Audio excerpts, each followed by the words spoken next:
नमस्कार, आप देख रहे हैं एसएनए न्यूज, सोनीपत की सबसे तेज और भरोसेमंद खबरें। एसएनए न्यूज लेकर आया है आपके शहर की हर अहम खबर बेबाक अंदाज में। तो आइए देखते हैं आज की सुर्खियां।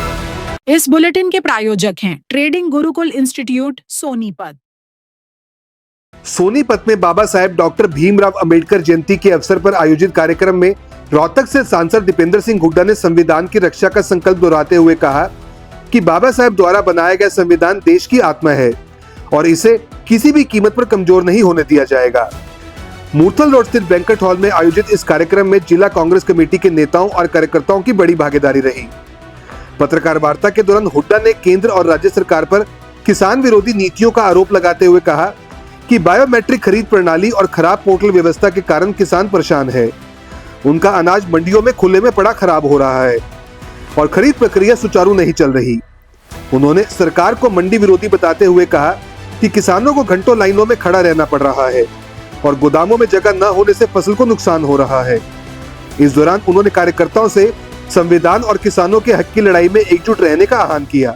सोनीपत के ठरू गांव में 5 महीने की गर्भवती 23 वर्षीय साइमा की संदिग्ध परिस्थितियों में मौत का मामला सामने आया है, जिसमें मृतका के भाई ने ससुराल पक्ष पर दहेज हत्या का आरोप लगाते हुए पुलिस में शिकायत दर्ज करवाई है।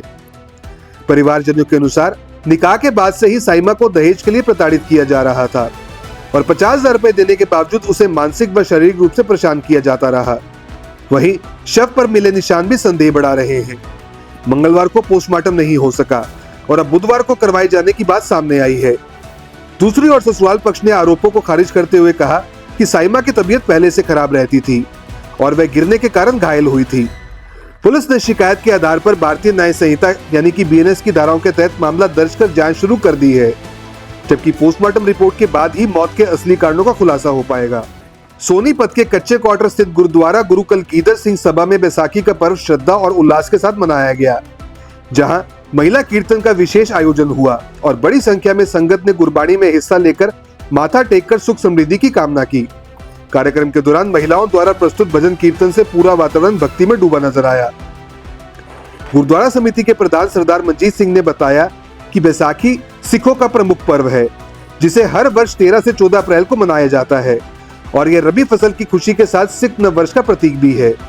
उन्होंने बताया कि वर्ष 1699 में गुरु गोविंद सिंह जी ने अनंतपुर साहिब में खालसा पंथ की स्थापना कर पंच प्यारे को अमृत छकाकर सिख धर्म को नई पहचान दी थी। कार्यक्रम के अंत में संगत को भाईचारे, सेवा और मानवता का संदेश दिया गया। सोनीपत के तिरंगा चौक पर एक हिट एंड रन का मामला सामने आया, जहां स्कूल से लौट रहे 3 छात्रों को तेज रफ्तार बलिनो कार की टक्कर का शिकार होना पड़ा। हालांकि गनीमत रही कि उन्हें गंभीर चोट नहीं आई। हादसे के बाद कार चालक मौके से फरार हो गया, जबकि पूरी घटना पास लगे सीसीटीवी कैमरे में कैद हो गई, जिसमें कार की तेज रफ्तार और लापरवाही साफ नजर आ रही है। पुलिस अब फुटेज के आधार पर वाहन नंबर की पहचान कर चालक तक पहुंचने की कोशिश कर रही है और भारतीय न्याय संहिता यानी कि बीएनएस के तहत मामला दर्ज कर जांच शुरू कर दी गई है। इस घटना ने बच्चों की सड़क सुरक्षा को लेकर गंभीर सवाल खड़े किए हैं, क्योंकि नाबालिग द्वारा वाहन चलाना न केवल कानूनन गलत है बल्कि उनके लिए खतरनाक भी है। अभिभावकों से अपील की जा रही है कि वे बच्चों को यातायात नियमों के प्रति जागरूक करें और सही उम्र से पहले वाहन चलाने की अनुमति न दें, ताकि ऐसे हादसों से बचा जा सके। सोनीपत में तेज रफ्तार का कहर थमने का नाम नहीं ले रहा है। यहाँ रेशम ढाबे के पास एक अज्ञात ट्रक ने बाइक सवार युवक को जोरदार टक्कर मार दी, जिससे वह सड़क पर लहूलुहान होकर गिर पड़ा और गंभीर रूप से घायल हो गया। घायल की पहचान बिहार निवासी धर्मेंद्र यादव के रूप में हुई है, जो मूर्थल के सुखदेव ढाबे पर काम करता है और निजी काम से शहर जा रहा था। हादसे के बाद मौके पर अफरा तफरी मच गई और राहगीरों की सूचना पर पुलिस ने उसे एम्बुलेंस से नागरिक अस्पताल पहुंचाया, जहां उसकी हालत नाजुक बनी हुई है। पुलिस ने भारतीय न्याय संहिता के तहत हिट एंड रन का मामला दर्ज कर लिया है और आसपास के सीसीटीवी फुटेज खंगालते हुए फरार ट्रक चालक की तलाश शुरू कर दी है। वहीं हादसे के कारणों की भी गहन जांच की जा रही है। गोहाना की अनाज मंडी में गेहूं की तेज आवक के बीच उठान की धीमी रफ्तार ने हालात बिगाड़ दिए हैं, जिससे मंडी के अंदर और बाहर जाम की स्थिति बन गई है और किसानों व आड़तियों को भारी परेशानी झेलनी पड़ रही है। अब तक करीब 10 लाख क्विंटल गेहूं मंडी में पहुंच चुका है, जबकि उठान केवल 10 से 12,000 क्विंटल के आसपास ही हो पाया है, जिसके चलते गेहूं का स्टॉक बढ़ता जा रहा है और जगह की कमी महसूस होने लगी है। मंडी में ट्रैक्टर ट्रॉलियों की लंबी कतारें लगी हैं और किसानों को घंटों इंतजार करना पड़ रहा है।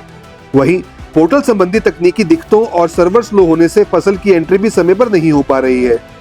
आड़तियों का कहना है कि दुकानों के सामने गेहूं की बोरियों के ढेर लग गए हैं और आवागमन तक मुश्किल हो गया है।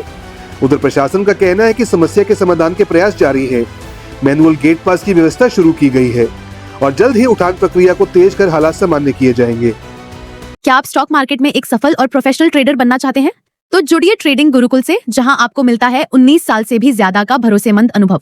6000 से भी ज्यादा स्टूडेंट्स को हमने सिखाया है लाइव मार्केट में ट्रेड करना। यहाँ सीखें स्टॉक, फॉरेक्स और क्रिप्टो ट्रेडिंग बिल्कुल बेसिक से। अपनी स्किल्स को अपग्रेड करने के लिए हमारी ट्रेडिंग गुरुकुल ऐप इंस्टॉल करें, आज ही कॉल करें और अपने ट्रेडिंग करियर की शुरुआत करें।